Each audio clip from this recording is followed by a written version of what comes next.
There is a man in a boat who is rowing away from the lighthouse, which is 150-meter high.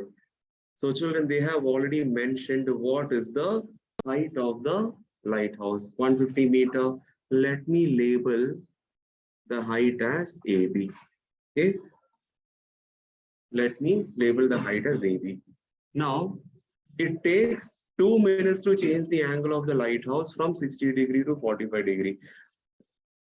This is the highlight of the question, children. The second part of the sentence. It takes 2 minutes to change the angle of the lighthouse from 60 to 45 degree. They have framed the question in a very different manner, isn't it? When compared to the usual framing of sentences, here there is a small change. You know what? They have used the phrase, the angle of the lighthouse. The angle of the lighthouse. Usually what they do, usually they will mention the angle of elevation or the angle of depression, isn't it? For the first time, they have used angle of the lighthouse. So what you have to infer or what you have to understand from this sentence is this boat or the man who was sitting in the boat at point C, angle of elevation. Oh, elevation is there.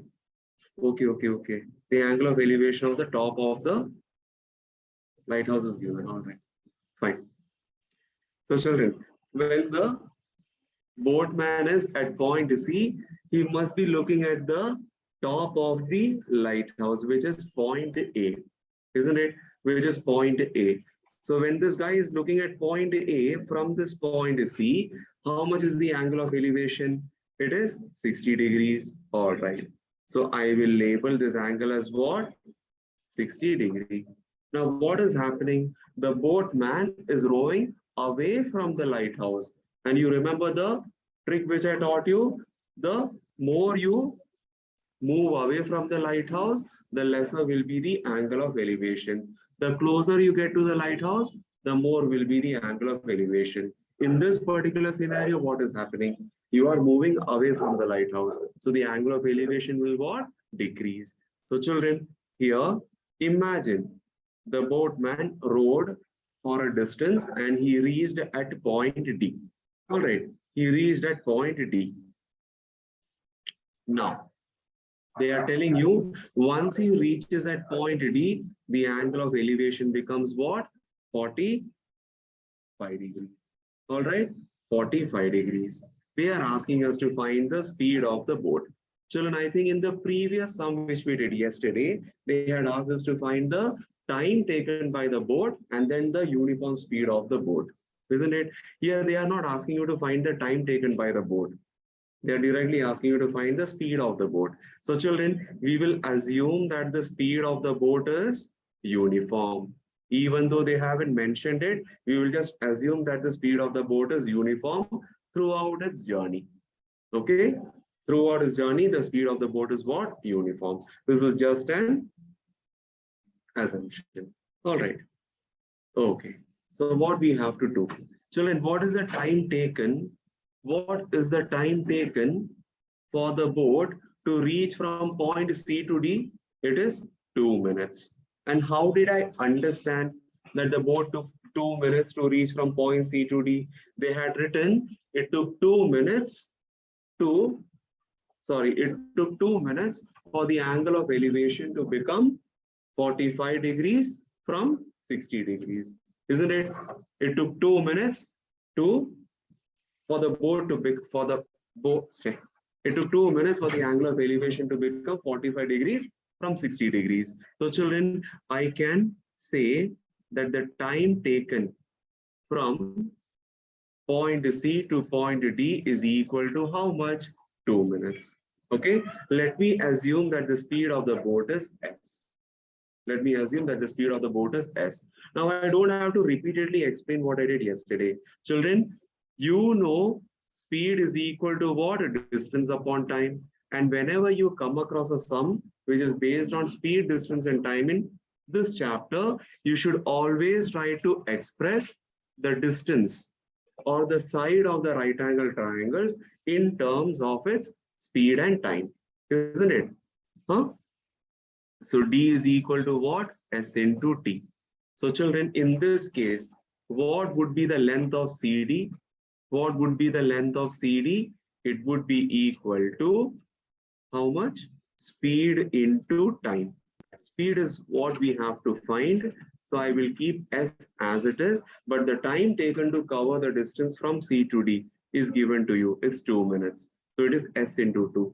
Otherwise, you can simply leave it as what? 2S. Okay. CD is equal to what? 2S. Please unmute. Sorry. Please mute children. Whoever it is. ಇವಳ ಬುದ್ಧಿ ಇಲ್ಲ ತಗೊಂಡು ಇವೆಲ್ಲ ತೆಗೆದ್ದು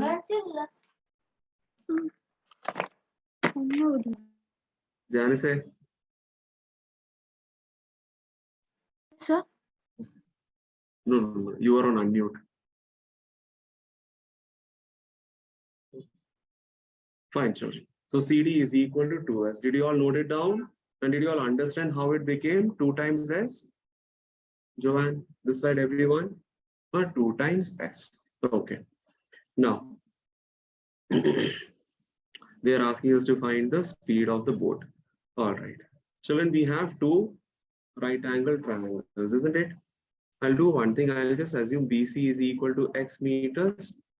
Because every now and then, rather than writing BC, you can just replace it with what? X, right? Okay. So the first triangle, which is triangle ABC. The first right angle triangle, which is triangle ABC. Angle B is 90. Angle C is how much? 60 degrees. How much is BC? It is X. How much is AB? The height of the lighthouse is 150 meters, right? Okay. So which function you are going to apply? Tan function, right? So tan 60 degrees is equal to opposite AB divided by adjacent BC. Tan 60 is how much? Root 3, which is equal to AB, which is 150 divided by BC, which is X. Put it within a box and label it as what? Equation number 1. Just label it as equation number 1. Please write down along with me, children. Don't wait till the end, okay? Because you people know. Each and every step which I'm doing here. The next triangle is what? Triangle ABD. How much is AB? No change, 150. Now, how much would be BD, children? BC plus CD. BC is how much? X. And CD is how much? 2 times X. So let me write it as X plus 2S. Okay. And how much was this angle? 45 degrees. Okay. So from this right angle triangle, I can write the trigonometric ratio of tan function.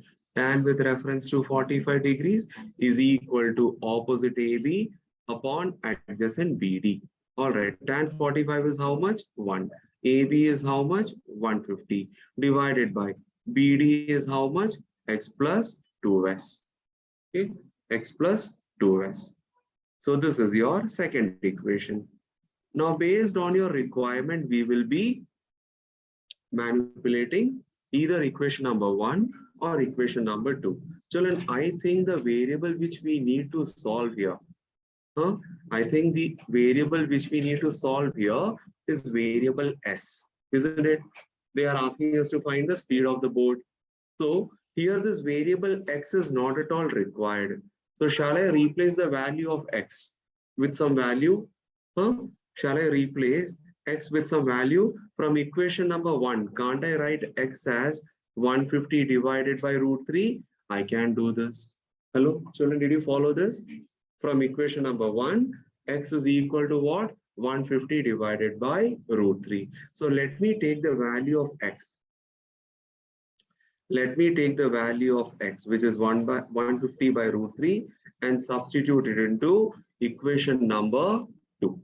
All right. Now, what is equation number 2? It is 1 is equal to 150 divided by X plus 2S. Okay.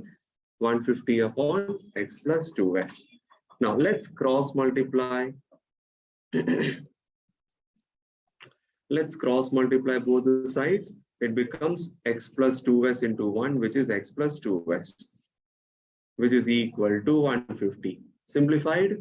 Now I am going to replace the value of x. Children, now I am going to replace the value of x, which is 150 by root 3 plus 2s, which is equal to 150. It makes sense? 150. Okay. Now, 2s is equal to 150. If I bring, children, if I bring this 150 by root 3 on the right hand side, it becomes minus 150 upon root 3. Be a little careful when you're doing such calculations. Okay. So 2s is equal to 150 minus 150 upon root 3. Children, don't you feel, first of all, I can take this 150 as a common factor out? Easy way of calculations. It's an easy approach because you see 150 as a common factor in both the terms.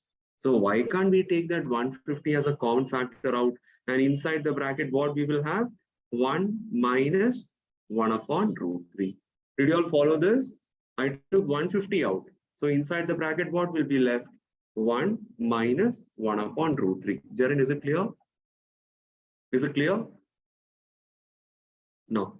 This implies 2s is equal to 150 into. Now what is the LCM, children? What is the LCM here? Inside the bracket, it is root 3. So let's take root 3 as the LCM. Numerator will become root 3 into 1, which is 1. Root 3 upon root 3 is 1. 1 into 1 is what? Sorry, here it is root 3.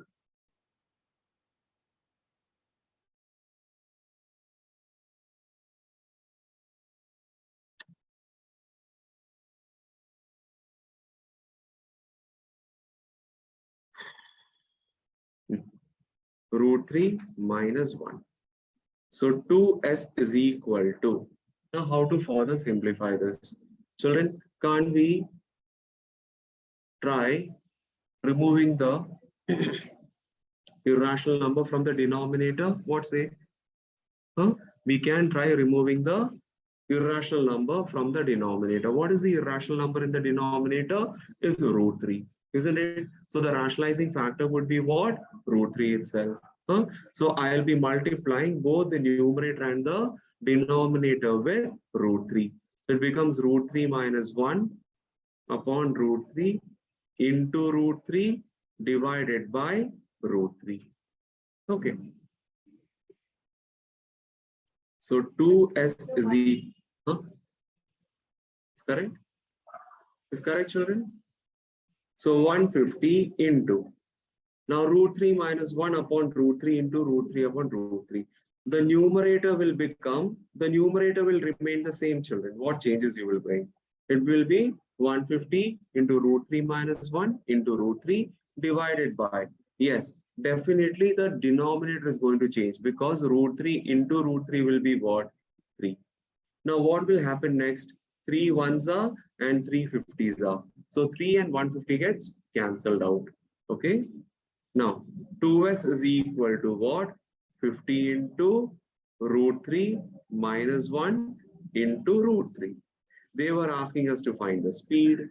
So s will be 50 into root 3 minus 1 into root 3 divided by 2. Why? Because I brought this 2 from the left hand side to the right hand side denominator. Okay. Now this is equal to, children, 2 ones are and 2 into 25s are. 2 and 50 will also get eliminated. So 25 into root 3 minus 1 into root 3. Okay. Now we have to go ahead and simplify this. 25 into, children, root 3 is what? 1.732 minus 1 into, again root 3 is what? 1.732. Okay. Now this is equal to 25 into 1.732 minus 1 is 0.732 into 1.732. This is going to be a little difficult calculation for all. Okay, but we can't help it, children. Can you do it on your own? You want to open the bracket? That is also fine, children. See, this is also a very good approach. Children, after this step, okay, after this step where I have drawn the arrow mark, okay, you can do one thing. 25. Why don't we just open this bracket, root 3 minus 1 into root 3? That will be a slightly easier method when compared to what I did over here. Okay, you know what is going to happen? When I open this bracket, root 3 into root 3 will become what? 3, right? Minus 1 into root 3 will become what? Root 3. So in fact, it becomes 25 into 3 minus root 3. Isn't it a very good suggestion? 25 into 3 minus root 3. So this can also be written as what? 3 minus 1.732. So this is equal to 25 into, what is 3 minus 1.732? I think it is 1.268. Isn't it? 3 minus 1.732 is 1.268. Now let's multiply 25 and 1.268, and that would be your final answer. All right, this will be in meter per minutes. Have they mentioned specifically that you have to find the speed in meter per second? No, just find the speed of the board. So children, as long as they have not mentioned in which unit you have to find, you can leave the answer as meter per minute itself. Because you remember, children, when we started discussing about the sum, what was the time taken from C to D? It was 2 minutes, isn't it? It was 2 minutes. So that is why I'm writing the final answer in meter per minutes. But I'm telling you something, children. In the board exam, if they ask you a question based on speed, they will ask you to write the final answer always in meter per second. Either it will be meter per second or kilometer per hour. Either of these two units, they will be asking you to write the final answer in meter per second or kilometer per hour. All right. So children, can we just have a practice based on it? Even though they haven't asked you, let us practice it once. First of all, can you tell me how much is the product of these two numbers? 25 and 1.268? How much? How much? Once again. 31.70 meter per minutes. All right. So children, now listen. Everyone listen. 31.70 meter per minutes. Now what we need to do, we need to convert meter per minutes into what? Meter per second. Isn't it? We need to convert this into meter per second. So how can we do it? Children, 1 minute is equal to how many seconds? 1 minute is equal to 60 seconds. You all agree with this? 1 minute is equal to 60 seconds. So 31.70 meter per minute has to be converted into what? Meter per seconds. So what we are supposed to do? We should be multiplying it with what? We should be multiplying it with 60 or 1 upon 60.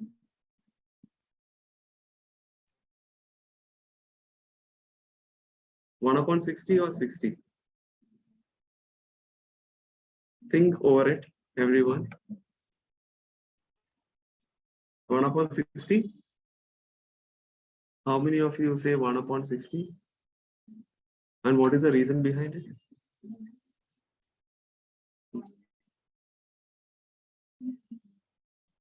One meter is equal to 60 seconds. But I have given you the answer in minutes, meter per minutes. Think over it.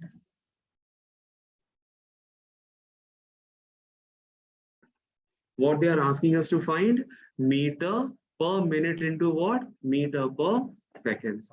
Let's try to technically understand this part, children. Okay, no need to mug up. But I want everybody to note this down, whatever I wrote here. Did you all note it down? In every one, Jeevan, did you write it? Where is it? Where is it? Yeah. Did you all note it? 1 kilometer per hour is 5 by 18 meter per second. And I have shown you the derivation also. I want you all to write down the derivation also, children. Tomorrow we never know, children, when you're preparing for some quantitative aptitude exam, that time nobody is going to teach you the basics, the derivations and all, because those teachers, they are always in a hurry to complete the portions and do a lot of sums in the class. At that time, no matter wherever you go for coaching, nobody is going to teach you the conversions. Okay, these are basic things. If you don't appear for any exam, at least you will have your siblings at home, isn't it? They will ask you these type of questions. Why 1 kilometer per hour is 5 by 18 meter per second? You should be having an answer for that. At least for your siblings, you do it. Done? All right. Now, in this question, let me take 1 meter per minute. And I want it to be converted into meter per second. If you notice, children, I never asked you to change meter into kilometer. I never asked you to change meter into what? Kilometer. I want meter as meter itself. The only change which I want you to bring is what? From minute to seconds. Isn't it? From minute to seconds. Now you all know 1 minute is equal to 60 seconds. Isn't it? 1 minute is equal to 60 seconds. So 1 meter children, what we are supposed to do? Divided by, you remember, children, here what I had done? 1 kilometer per hour. I wrote kilometer into meter in the numerator and hour into seconds in the denominator. Do you all agree with this? When I was converting meter per second into kilometer per hour, I wrote 1 by 1000 kilometer in the numerator, 1 by 3600 hours in the denominator. Isn't it? So the same logic has to be applied here also. 1 meter per minute. I don't want to convert meter into any other unit. So 1 meter will remain as it is in the numerator. Yes. Or the only change which I'll do is, instead of 1 minute, I'll be writing 60 seconds. Are you getting it, children? So 1 meter per minute is equal to what? 1 meter upon 60 seconds. Is that clear? Hello? Is that clear? 1 meter upon 60 seconds. Can I write the same thing as 1 upon 60 meter per seconds? Huh? Can I write the same thing as 1 upon 60 meter per seconds? Yes, I can write it. Now, what did I do here? Children, I didn't do any magic over here. I just wrote the numbers separately, 1 upon 60. And I wrote the units separately. So it became 1 upon 60 meter per seconds. Did you all understand? Were you able to learn something new today? I think so, right? It's been a very long time now that you have learned conversions. So you learned it today. Now, children, 31.70 meter per minute.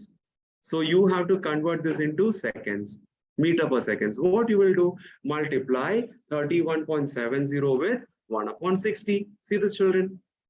1 meter per minute is what? 1 by 60 meter per seconds. So 31.70 meter per minute will be what?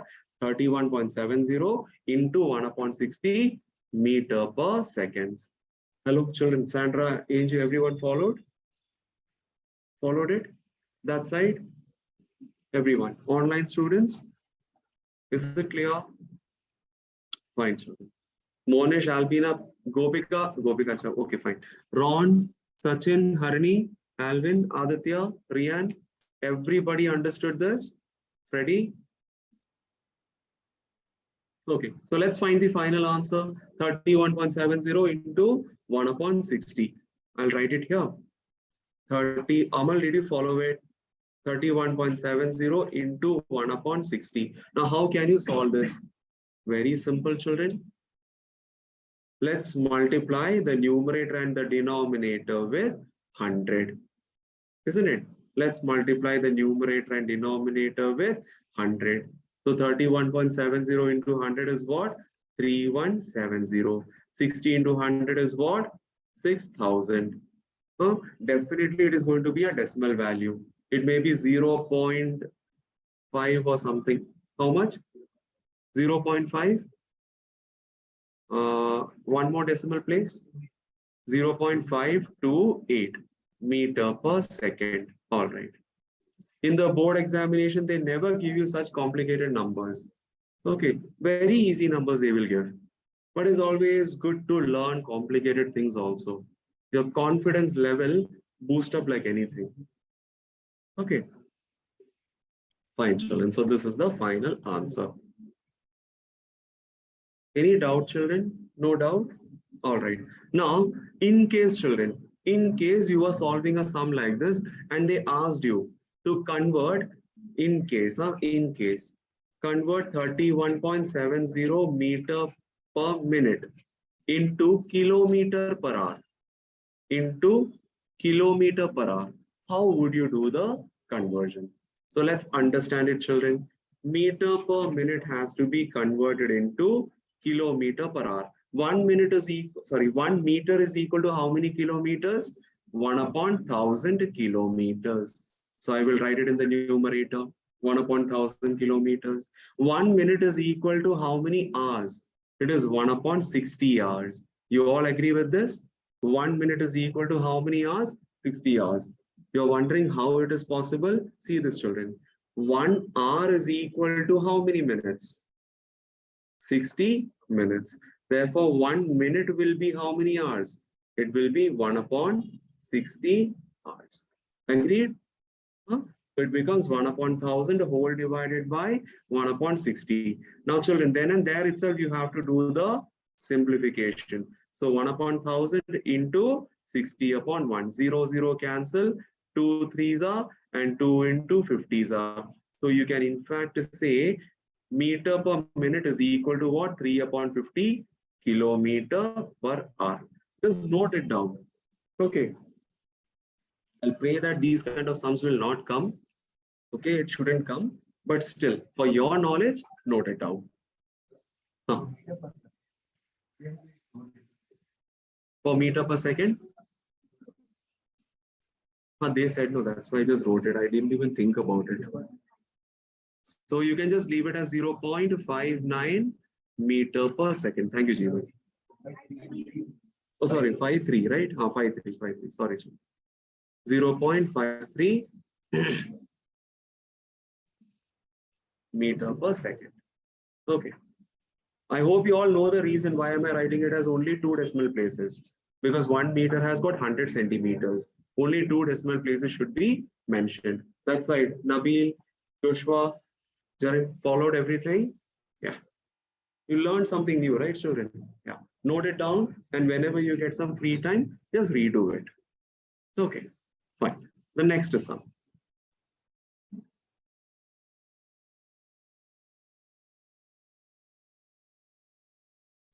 Everyone, start reading it.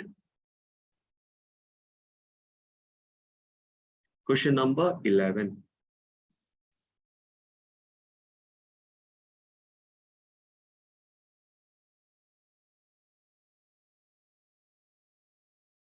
A person standing on the bank of a river observes the angle of elevation of the top of a tree. Standing on the opposite bank is 60 degrees. When he moves 40 meters away from the bank, he finds the angle of elevation to be 30 degrees. Find the height of the tree correct to 2 decimal places. Children, a very important question. Okay, a very important question. Kindly highlight it.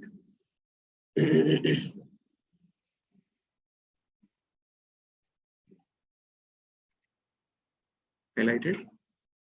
Let's start. A person is standing on the bank of a river, observing that the angle of elevation of the top of the tree standing on the opposite bank is 60 degrees. You remember, children, we used to solve sums which were based on width of a road. Width of a road, where I used to show that this is the width of the road. Remember? And on both the sides of the width of the road, you used to find these towers or poles, isn't it? Somewhat similar sum. Just that instead of the width of the road, they have given you bank of a river. Okay. How many banks usually a river has? Two banks. No, one on the left, one on the right. So children, we are supposed to take the bank or the width of the river as AB, where point A signifies the left-hand side bank of the river and point B signifies the right-hand side bank of the river. So on one bank of the river, there is one person A, and on the other bank of the river, there is a tree. That's the bottom line of the story. Okay, so children, let me draw the tree on the right-hand side of the bank. That is at point B. Okay, let CB be the tree. Now what's happening here? This person who is standing at point A, he is looking at the top of the tree. That is why the angle of elevation of the top of the tree is given to you.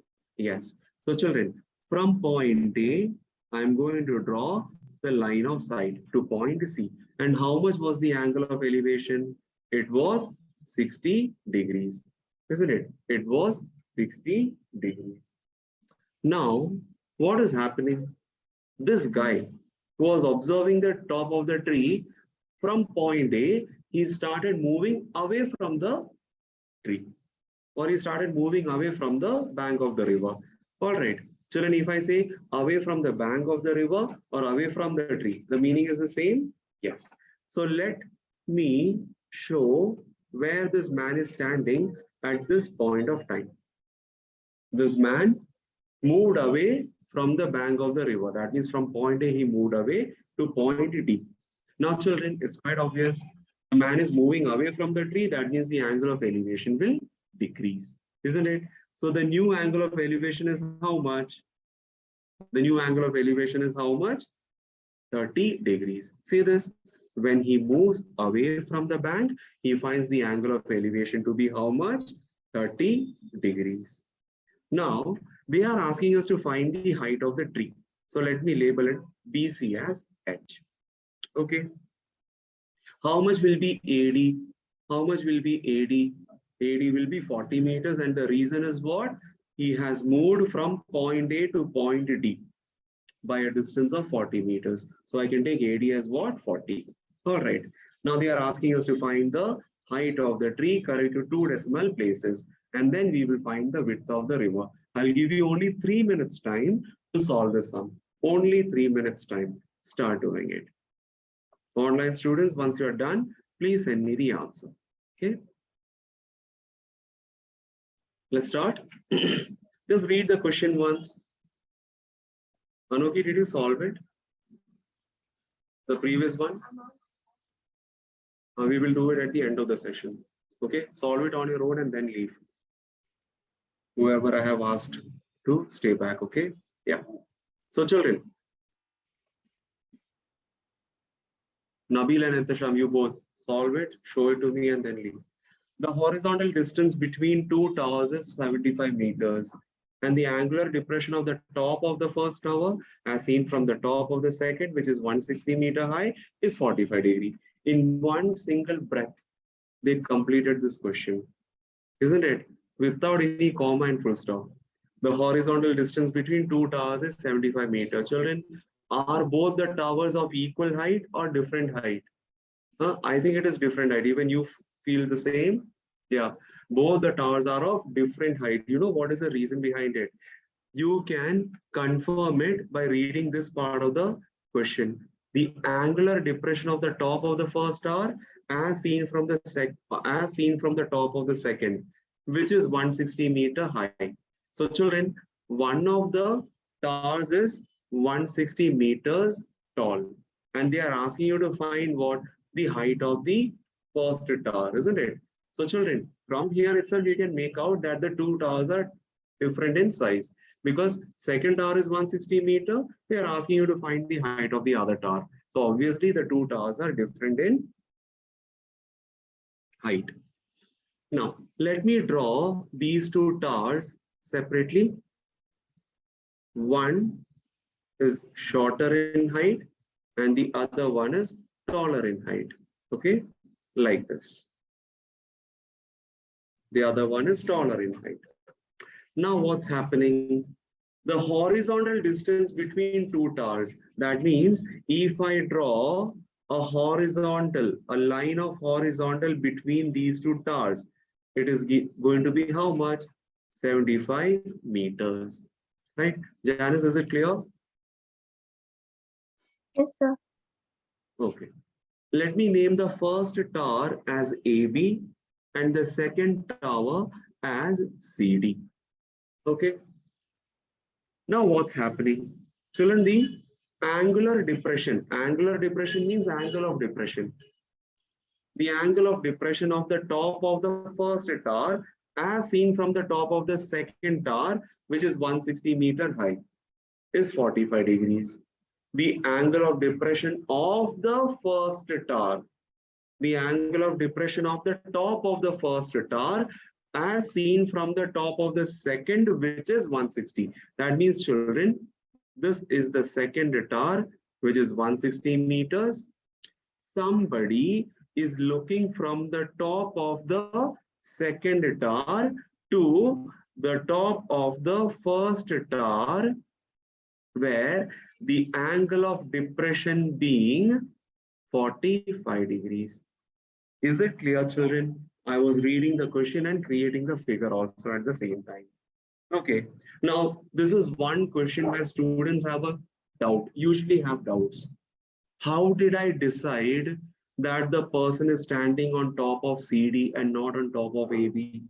Children, it's a matter of logic. Okay. Some students do this mistake. What they feel is, the person is standing on the first tower AB, which is shorter in size. Children, that is not practically possible. What did they say? They are standing on top of a tower. From there, they are looking on the top of the other tower, isn't it? And when he is looking at the top of the other tower, the angle of depression is given. Okay, the angle of depression is given. This was the place where I could identify that the person is standing on the, children, just a minute. Person, this is the place where I could identify where the person is standing and looking on the other tower. Okay, because children, you have to be on the top of a tower which is taller when compared to the other tower, so that when you look at the top of the other tower, the angle of depression is created, isn't it? You have to be on the top of a taller tower, so that when you look at the top of the other tower, the angle of depression is created. If you are standing on the shorter one or the shorter tower and you're looking at the top of the taller one, then instead of angle of in depression, angle of elevation should be created. Does that make sense? You try to visualize yourself, children, and you will get an answer to it. It makes sense, no? When you're standing on a shorter tower and you're looking at the top of a taller tower, then the angle of elevation should have been mentioned here. But here they have mentioned the angle of depression. That means you were standing on the taller tower and looking at the shorter tower, so that the angle of depression is created. Easy? Fine, children. So now, the next part. Children, this angle is 45 degree. So if I draw an imaginary horizontal from vertex A to the line CD, which I'm taking as AE, don't you feel this angle would also be equal to 45 degrees? Yes, this angle would also be equal to 45 degrees. Easy. Now they are asking us to find what? The height of the first tower.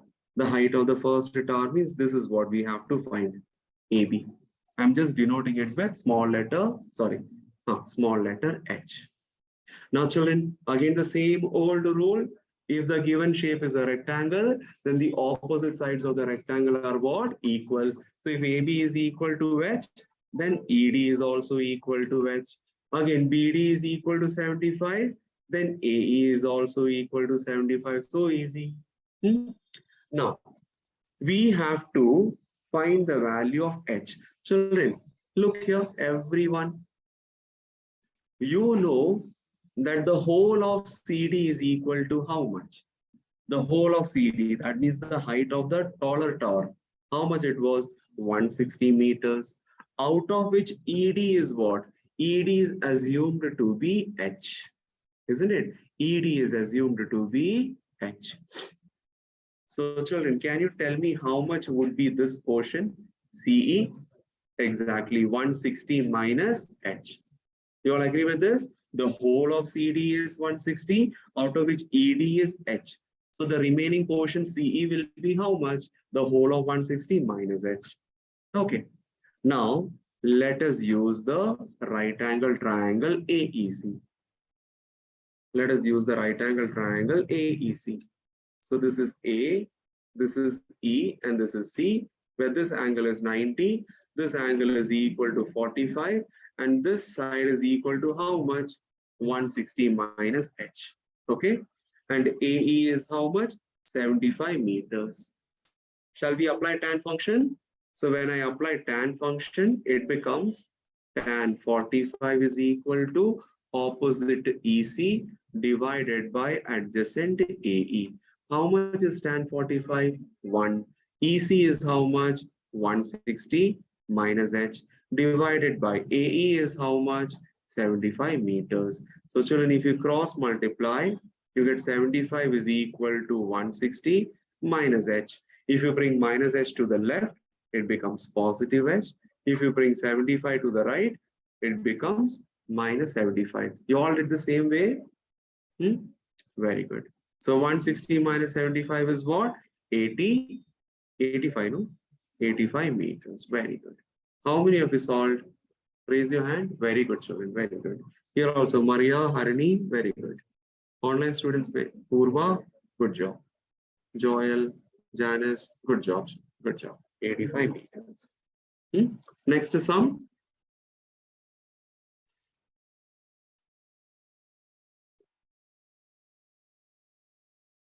Anika, very good. Children, question number 13 is a prove that sum, which you don't have to do. Because in heights and distances, they will never ask you to prove that sums. But when you reach class 11, you have a chapter called trigonometry. Okay, there they will ask you prove that sums. Okay, then your class 11 teacher will teach your children. Now for class 10 portions, it is not required. Okay. Yeah, aeroplane sum. Let's do it. Again, it's a lengthy sum, speed, distance, and time, but you will enjoy doing it.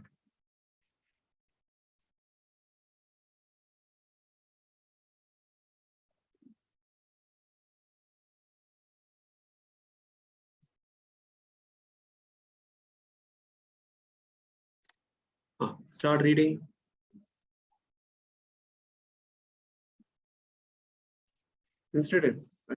Understood. Instead of a car or a boat, what is flying in the air? An aeroplane is flying in the air. So this time everything is happening in the sky. All this while, car was running on the ground and boat was rowing in the river, isn't it? Instead of these two, we have an aeroplane flying in the air. So children, again, the aeroplane is flying, and there is no airplane crash. Okay, there is no crash happening here. Yeah, children, listen. Now again, the aeroplane is flying in the air. There is an observer who is standing on the ground. So, you know, the overall story of this, the overall point of this question is, the observer looks at the aeroplane at some time. He finds the angle of elevation as 60 degrees. After 10 seconds, the aeroplane has moved from one point to another point, and the angle of elevation changes to 30 degrees. That's all. This is the story behind this question. And now they are asking us to find the uniform speed. That means we have to find the variable s. No matter they ask you to find the speed or the time of the object, children, we have to make use of the formula. Speed is equal to distance upon time, and eventually distance is equal to speed into time. That's all. Whether it is a boat or a car or an aeroplane. Okay, the idea is common for all. Now, they have told you an aeroplane is flying horizontally 1 kilometer above the ground. Okay, so this is how I'm going to draw the aeroplane. See this. There is an aeroplane which is flying at this point. sorry, there is a, no, wait a minute, children, wait a minute.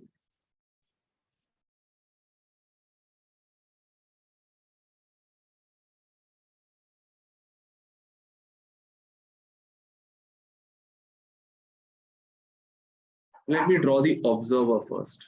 Imagine A is the observer. Okay, A is the observer. Now, what did this observer see in the sky? An aeroplane.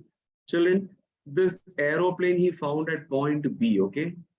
Because it is mentioned when this observer looked at the aeroplane for the first time, the angle of elevation was how much? 60 degrees, isn't it? So you draw the figure according to the question. Observer is at point A, plane is at point B, and children, the angle of elevation is how much? The angle of elevation is 60 degrees. So I will draw a right angle triangle in such a way that the question is picturized on this figure. Okay, where is the observer standing? At point A. Where is the aeroplane as of now? At point B. Children, what is the angle of elevation from A to B? It is 60 degrees. Now they have told you that this aeroplane was horizontally 1 kilometer above the ground, isn't it? They should have used the word vertical, children, not horizontal. Instead of using horizontally, they should have used the word vertical, because the plane is where, children? It is vertically 1 kilometer above the ground, isn't it? So the word vertical should have been used anyways. We will pardon them. Okay, so why did I highlight BC as 1 kilometer? Because I wanted to show what is the vertical height. At what height the aeroplane is from the ground surface. Children, I always tell you, whether it is mensuration, trigonometry, or circles chapter, whenever they use the word height, it should always be the perpendicular distance, isn't it? You just cannot say that, the aeroplane's height is this one, 1 kilometer. That does not make any sense, isn't it? When you are denoting the height, it should always be the perpendicular. Okay, that is why I highlighted BC, which is a perpendicular in this case, as 1 kilometer. Visualized it? Now what happened, children? In a matter of 10 seconds, okay, in a matter of 10 seconds, the aeroplane moved from point B to point C. You all have to agree with this, isn't it? But children, the aeroplane was moving horizontally when compared to the ground surface. I think they must be using that word horizontally because of that reason. An aeroplane flying horizontally 1 kilometer above the ground. Yeah, now we understood. Now the point is clear, because they have to show that the aeroplane is not inclining itself and moving in a different direction, isn't it? Initially, when the observer saw the aeroplane at point B, it was at a height of 1 kilometers. And after the plane moving for a duration of 10 seconds, still the vertical distance between the plane and the ground surface is how much?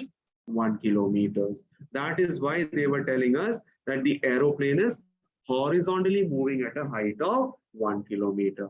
Now the point is clear, no doubt.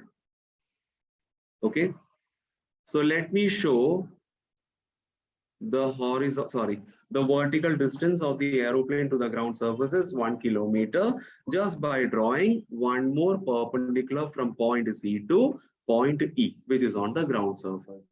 Am I clear with this concept, children? BC is what? 1 kilometer. Hence, the CE will also be equal to 1 kilometer, because because the aeroplane was flying horizontally to the ground surface. So whatever is BC, the same is CE, 1 kilometer. Okay. How much is the time taken, children, to cover the distance from B to C? It is 10 seconds, isn't it? 10 seconds. All right. Children, but they want us to find the final answer in kilometer per hour, not in kilometer per second. So children, the distance, whatever they have given is in kilometers. So we don't have to take any tension about it. But the time has to be written in what?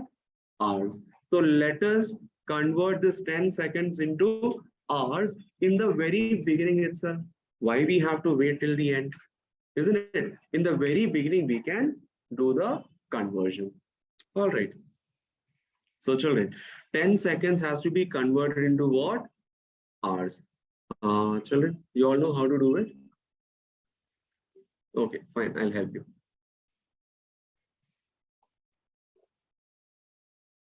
You all know 1 hour is equal to how many seconds? 3,600 seconds. Agreed.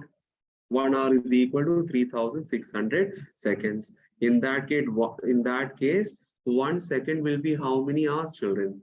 1 by 3,600 hours. Kindly note it down. 1 second is equal to 1 upon 3,600 hours. Okay, fine. Now, instead of writing 10 seconds, I'll be writing here 10 divided by 3,600 hours.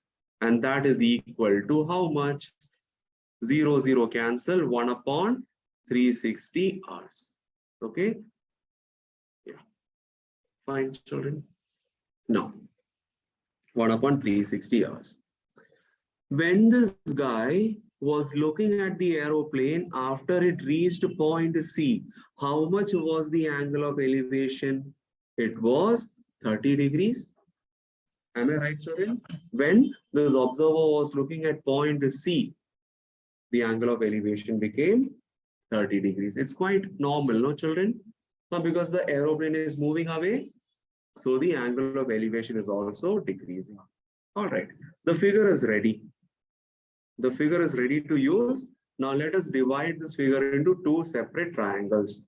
All right, the first triangle is what? Triangle ABC. So here is your A, here is your B, and here is your C. How much is angle A? It is 60 degrees. How much is BC? It is 1 kilometer.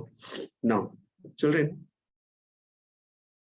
before I start solving this sum, I have to add one more point. They are asking us to find what the speed, isn't it? So let me assume that the speed of this aeroplane is what? S. Okay. But we haven't labeled what is the value of BC in terms of speed and time. Because I told you the distance should always be expressed in terms of speed and time if the question is based on speed and time. Right? So the distance will become what? Speed into time. That would be equal to S into 1 upon 360. That is equal to what? S upon 360. Kindly make a note of this. I forgot to tell you initially. Now I'm making you write it, okay? The distance BC, children, the aeroplane traveled from which point to which point? From point B to point C, isn't it? And that has to be expressed in terms of speed and time. Speed is S, time is 1 upon 360, so S upon 360. Now, you know very well what shape is this, BCES. It's a rectangle, isn't it? We don't know whether it is a square, but we are sure that it is a rectangle. In a rectangle, the opposite sides are what? Equal. So if BC is equal to S upon 360, can't I write CE is also equal to S upon 360? Say yes or no, children. Clear? BC is S upon 360, so CE is also S upon 360. All right. Let me take the value of AC as X. Okay, let me take the distance AC as what? X. Now, children, let's start solving the sum. The first triangle I have already drawn and I have labeled all the sides and angles, right? Which function? Obviously, tan function. Remember, children, in the beginning of the chapter, I told you 99% of the sums are going to be solved with tan function. 1% of sums you will get here and there, which will be using sine and cos function. Cosec, sec, and cot, you don't even have to refer to. All right. So, children, tan 60 is equal to opposite BC upon adjacent AC. So, tan 60 is how much? Root 3. BC is how much? 1. upon AC, which is X. So let's take this as equation number 1. Don't do any modifications right now, children. You will get that tendency, okay, to modify. Don't modify it. Just keep it within a box, frame it and keep it secure. Okay, we will use it later. Children, the second triangle is A, E, and what? D, right? Or C. Acha, this point was what? I had taken C, children. Sorry, huh? It is D because C is already taken over here. Okay, it's AED. Now, how much was the angle of elevation? 30 degrees. AE is how much, children? AE should be the sum of AC and CE. Last bench, you're following it. AE is what? The sum of AC and CE. AC is how much? X. Plus CE is how much? S upon 360. DE is still 1 kilometers, right? Again, the same old function, that is tan function. Tan of 30 degrees is equal to opposite DE upon adjacent AE. Tan 30 is what? 1 upon root 3. DE is 1.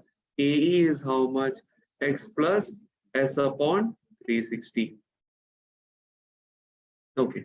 Now, frame it in a box. Equation number 2. All right. Now, what we had to find? The value of S, isn't it? We had to find the value of S. That means X is not required in this equation. What we will do? We will take the first equation, find out what is the numerical value of X. Since we are getting the numerical value, we will make use of it. X is what? 1 upon root 3. Let's take the value of X as 1 upon root 3 and substitute it into equation number 2. Okay. So 1 upon root 3 is equal to, we'll do one thing, children. Hello. First, let's cross multiply and simplify the second equation. All of you. 1 upon root 3 is equal to what?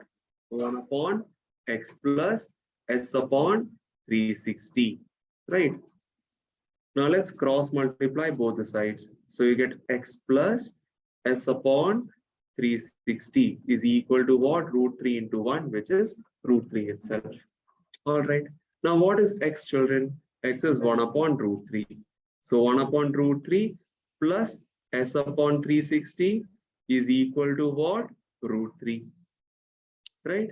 So this implies S upon 360 is equal to root 3 minus 1 upon root 3. Okay? Root 3 minus 1 upon root 3. Go slow, children, because again it is based on LCM method. So what is the LCM on the right hand side? It is root 3. So root 3 into root 3 is 3 minus 1. S upon 360 is equal to 3 minus 1, which is 2, divided by root 3. So children, S will be equal to how much?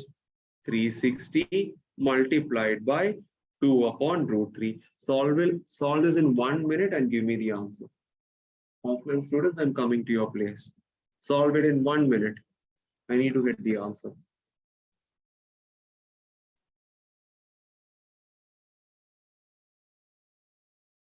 Who has answered it?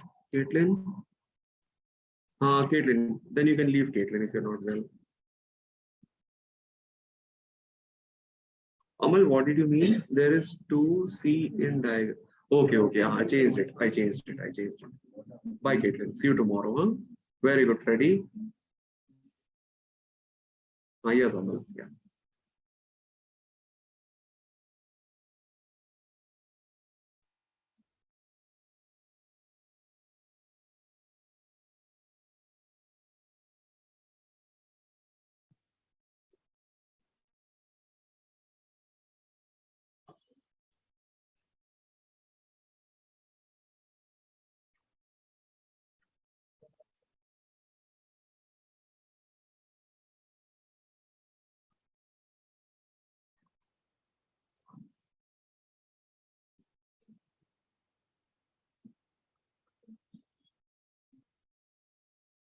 Very good, Anika, Alvina, Joel. Good job. Whatever is needed for the boards, we have learned from this chapter. Now the last exercise is just like a miscellaneous exercise. Okay.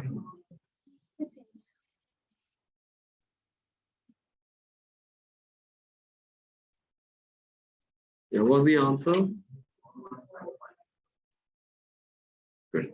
Last bench, Nabil. All right. How many decimal places you get? 3 decimal places? 2 or 3? 3. What is the reason behind it? Yeah, 1 kilometer has got how many meters? 1000 meters, isn't it? So children, when you go down to its next lower unit, it has got 3 zeros. So after the decimal point, I want you to write 3 decimal places. Okay? Yeah. Do the last sum, children. I think you people can do this sum. I'll give you around 5 minutes. Now the time is only 8:05. We have 10 more minutes to go. So 5 minutes for you to solve and 5 minutes for me to solve. Okay? Yeah, start doing. Sean, Milan. Okay. Alvin, you are there in the class.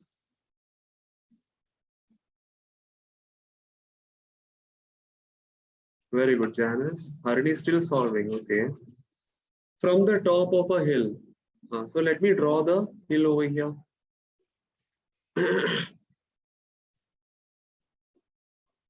From the top of a hill. This is the hill, okay? A, B. The angle of depression of 2 consecutive kilometer stones. 2 consecutive kilometer stones. That means, children, there are 2 stones which are at a distance of 1 kilometer. That is a, children, that is a logic which comes behind the sentence, isn't it? There are 2 kilometer stones. Children, you all must have heard milestones, isn't it? Huh? In US or in European countries, if you go, you will find milestones like this on the streets or on the highways. You know what is the meaning of milestone? The distance between these 2 stones is equal to 1.6 kilometers, because 1 mile is equal to how much? Approximately 1.6 kilometers. Now in India, we don't use the term miles. We use the term kilometers, isn't it? We use the unit kilometers. So when you have 2 kilometer stones, the distance between the 2 kilometer stones should be how much? 1 kilometer. While framing this question, they could have said this. Now there are 2 stones which are at a distance of 1 kilometer. No, they just shortened it. There are 2 kilometer stones. So the idea is very clear. The distance between them is what? 1 kilometer. So let me plot those 2 kilometer stones over here. One is point C and the other one is point D. And the distance between them is shown as what? 1 kilometer. Okay. Now, from this point to B, children, from this point to B, I am drawing a line segment to BC. Okay, because I have to complete the figure, right? Now, from the top of the hill, somebody is looking at these 2 kilometer stones. So let me draw the line of sight from A to C and then from A to D. Okay, let me draw the line of sight. Now, when the person is looking from the top to an object on the ground surface, the angle will be what? Angle of depression, isn't it? Now, children, how much will be the angle of depression from A to C? It has to be how much? 45 degrees, isn't it? Now, how much should be the angle of depression from A to D? It should be 30 degrees. Are you getting it, children? They have given you 30 and 45 just to confuse you, children. You must understand that C is closer to AB, so more is the angle of depression. D is far away from AB, so lesser is the angle of depression. That's why I teach you the logic or the concept behind every other sum, so that nobody can, confuse you or trick you out. Okay. Now, children, if this angle is 30, then this angle is also 30 degrees. If this angle is 45, this angle is also 45. Let me assume BC as X meters. Have they given you the height of the hill? No, children, they haven't given us the height of the hill, so I will take it as H. Now, what was the question? Find the distance of the two stones from the foot of the hill. So, children, basically, they want us to find how much is the distance of stone C from B, and then they want us to find the distance of stone D from B. This is what they are asking us to find. So go very slow, children, step by step. First, you find out what is BC. Okay, then you find out what is CD. As simple as that. Okay, now how to do it? Children, let's draw both the triangles separately. So the first triangle is what? ABC. Okay, the first triangle is ABC. Sure, no, children, they haven't given us the height of the hill. It's not given. Okay. So this angle is 45. This is H. This is X. So tan of X, sorry. Tan of 45 is equal to what? H upon X. Now we know tan 45 is 1. So it becomes 1 is equal to H upon X. Put it within a box. Equation number 1. Let's draw the second triangle.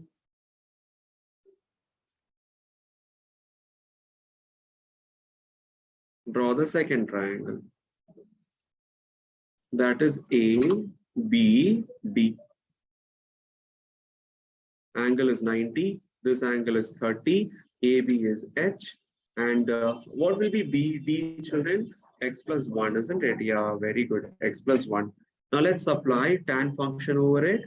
So tan with reference to 30 degrees is equal to opposite, which is H, adjacent, which is X plus 1. Tan toward 30 is what? 1 by root 3, which is equal to H upon X plus 1. All right, this is your equation number 2. Put it in a box. Now, what was the question to be solved, children? They were asking us to find the distance of C to B and D to B. So let us first of all find out what is X. Once you get X, B to D will be what? X plus 1, isn't it? So the variable which you have to solve here is X. Joshua, is it clear? Fine. So let me go to the first equation. I want to get the value of X. So I will write H is equal to what? X. I'm expressing H in terms of X. Clear? So children, substitute H is equal to X in equation number 2. Now let's first of all cross multiply the second equation. X plus 1 into 1 is X plus 1. H into root 3 is what? H root 3. Now, H is what? X. So X plus 1 is equal to, instead of H root 3, I will write what? X root 3, because H is replaced with X. Okay. Now let me bring this X to the right hand side. So 1 will stay on the left hand side itself. It becomes X root 3 minus X. Now this is equal to X is common, root 3 minus 1. Don't know what should I do next. 1 by.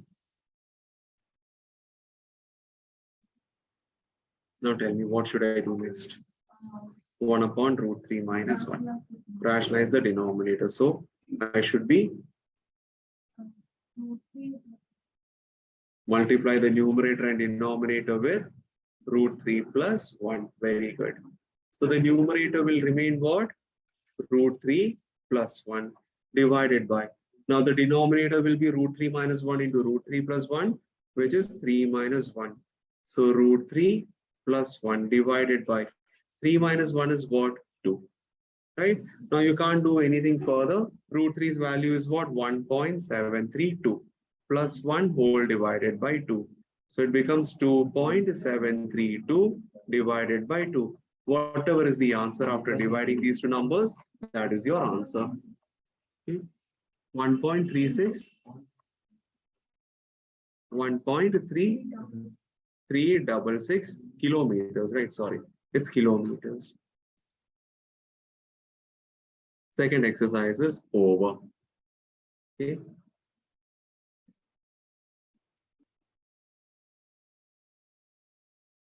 Children, you all are happy with the way I taught this chapter? Huh? Understood. No, things have gone inside your head. Just one more time you practice and you will be super confident. Even if children, if somebody asks you to give the board examination tonight based on this chapter, you will be able to solve it. Okay, because the next exercise is just a combination, a compilation of miscellaneous sums, nothing else. But still we will do a few of them. All right. And then after that, we will start with this thing, statistics. Statistics will get over very fast, children. Histogram, Mojave, if I teach you, those two topics are covered. Then 3 methods we have to learn in arithmetic mean. Okay, that will take a little bit time. Otherwise, histogram and Ojai will get over very fast. Okay, don't worry, children. We will go slow but steady. Okay, in December also, children, when you're having your